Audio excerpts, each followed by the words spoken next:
ए प्रदीप, असाध्यै गड्याङगुडुङ गर्यो। फेरि बिजुली पनि चम्केको छ, चट्याङ पनि पर्न सक्छ। जाउँ, त्यो रुखमुनि ओत लागौं। के कुरा गर्नुभएको काका? चट्याङ पर्न सक्ने अवस्थामा कहिल्यै पनि रुखमुनि र ठूलो टावरको मुनि बस्नु हुँदैन। यस्ता ठाउँमा चट्याङ पर्ने सम्भावना झन अत्याधिक हुन्छ। हो र? हो नि काका, चट्याङबाट बस्नको लागि घर बाहिर भएको अवस्थामा खुल्ला ठाउँमा टुक्रुक्क बसी टाउकोलाई 2 घुँडाको बीचमा राखेर कान थुन्ने गर्नुपर्छ। यदि सम्भव भयो भने ढलान गरिएको पक्की घर वा गाडीभित्र बस्न सकिन्छ। धातुका ह्यान्डल, चेन भएका ब्याग वा अन्य सामान नबोक्ने वा नछुने गर्नुपर्छ।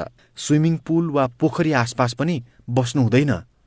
Phone, computer, fridge, washing machine, radio, television जस्ता विद्युतीय सामग्री चलाउनु हुँदैन। यस्ता सामग्रीमा जोडिएको तार प्लगबाट निकाल्नुपर्छ। घरभित्र बस्दा झ्याल ढोका बन्द गरेर सुक्खा ठाउँमा बस्ने, धारा अर्थात् पानीको स्रोतबाट सिधै नुहाउने वा पानी चलाउने गर्नु हुँदैन। घरमा अर्थिङ अर्थात् लाइटनिङ रड राखेर घरलाई चट्याङबाट सुरक्षित बनाउन सकिन्छ। ओहो, हो र? मलाई त यस्ता कुरा थाहै थिएन। त्यसै गरी नि काका, बढी जसो चट्याङ चैतदेखि जेठ महिनामा धेरै पर्छ भने सामान्यत दिउँसो 3 बजेपछि बढी पर्छ।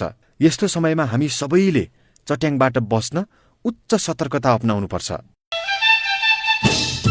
विपदबारे चासो राखौं, चनाखो बनौं। राष्ट्रिय विपद जोखिम न्यूनीकरण तथा व्यवस्थापन प्राधिकरण, सिंहदरबार, काठमाडौँ।